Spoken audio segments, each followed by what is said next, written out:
moving on to my favorite part of the show. Why would he say that?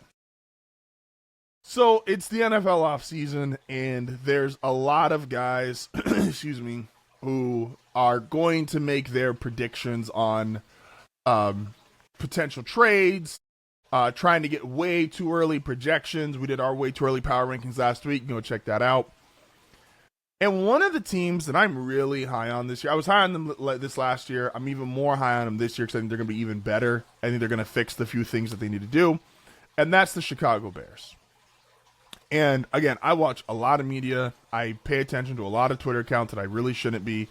And one of them, Andrew Filipponi, who basically called the Bears one of the biggest flukes in NFL history.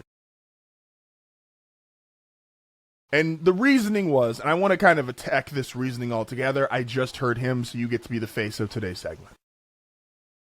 The reason why he called the Bears one of the biggest flukes in history is because they had all these last-second wins. They won 6 games trailing when they were trailing with 2 minutes left to go in the fourth quarter, which had never happened in NFL history before.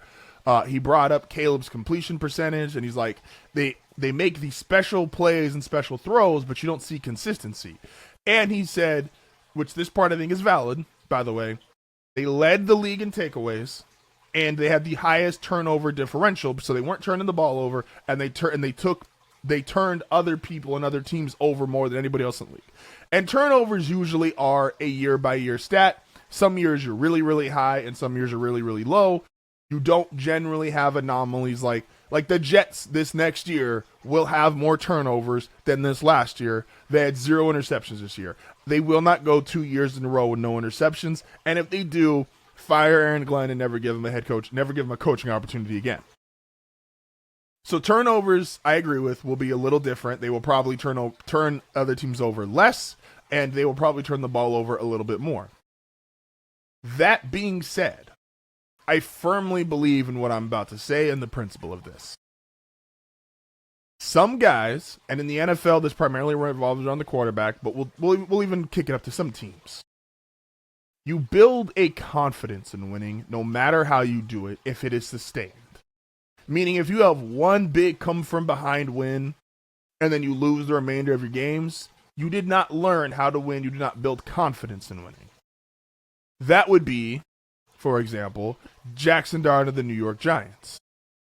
They came back against the Chargers. They had the great game they beat the Eagles, and then they came back against the Chargers. And maybe I'm flip-flopping those 2 weeks. And then they proceeded to lose, I believe, every game but one the remainder of the season. They did not build confidence off of sustained winning. The difference would be, look at the 24 draft class. Look at Jaden Daniels as a rookie. Washington had multiple come-from-behind wins. Washington had multiple electric fourth quarters. And they went all the way to the NFC Championship game.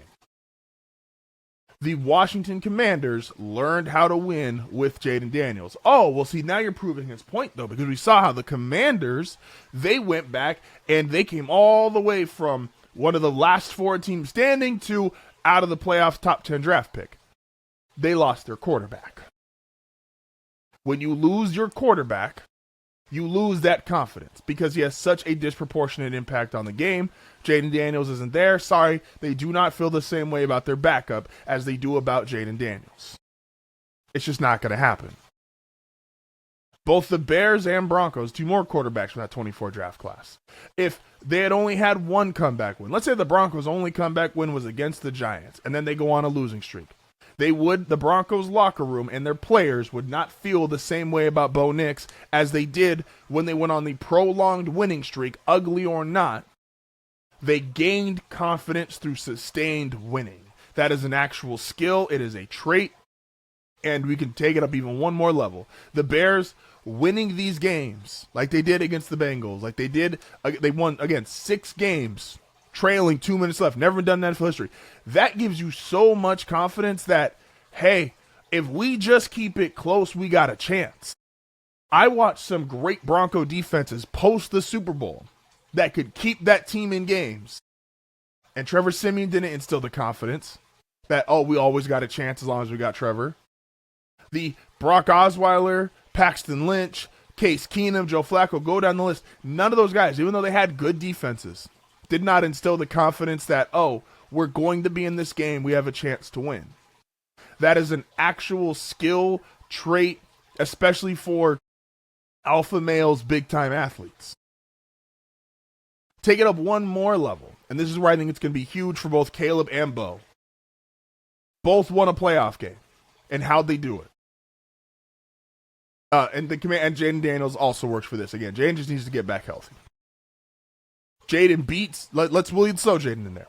Jaden beats the Detroit Lions, a team that is everyone's pick to go to the Super Bowl. They're great offense. They had a bunch of injuries on defense, but it was Goff, Ben Johnson. They're going to the Super Bowl, and rookie Jaden Daniels goes in there and says, nope, lights him up. The Commanders players all know, oh, we can play with anybody. Our guy is that good. If he's healthy and he's standing up, we could play with anyone. Bo Nix plays the Buffalo Bills. Everybody's picked to go to the Super Bowl. Josh Allen, he's going to run through the AFC. Bo plays a great game, outplays Josh Allen. Josh has the several turnovers. Bo turns the ball over once, throws multiple touchdown passes, and we all know how that game is end with the broken ankle. But the locker room and those players are like, we have a guy who can win us playoff games and can win playoff games against some of the most elite and best teams and best quarterbacks in the NFL. The Bears, Caleb Williams. Packers, dominating first half.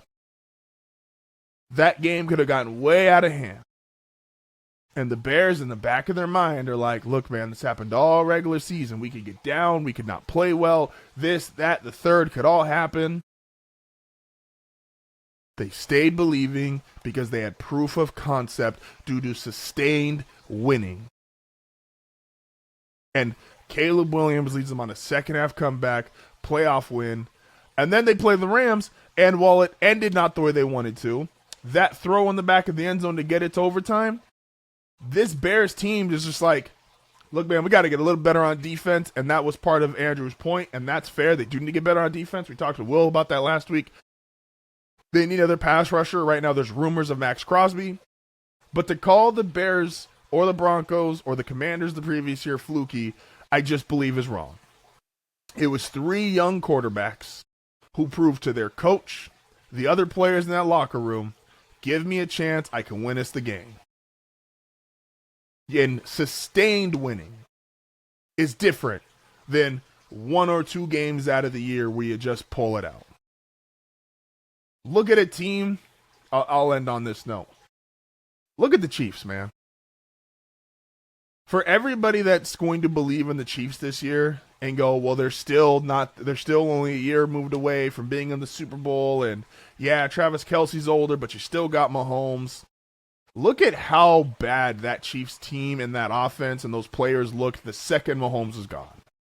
Because that confidence that you have when Patrick Mahomes is taking snaps is just so drastically different than, not trying to be disrespectful, but Chris Olajuwon or Gardner Minshew. The team just goes, we got no chance. When you have, in the NBA, when you have LeBron on your team, when you have Giannis, when you have Jokic, you're just naturally like, oh, of course we have a chance. I don't care what the circumstances are. We have the best player in the world. That's how alpha males, how top professional athletes, that's how they feel, that's how they think. So to call the Bears a fluke, what are we doing? Why would you say that?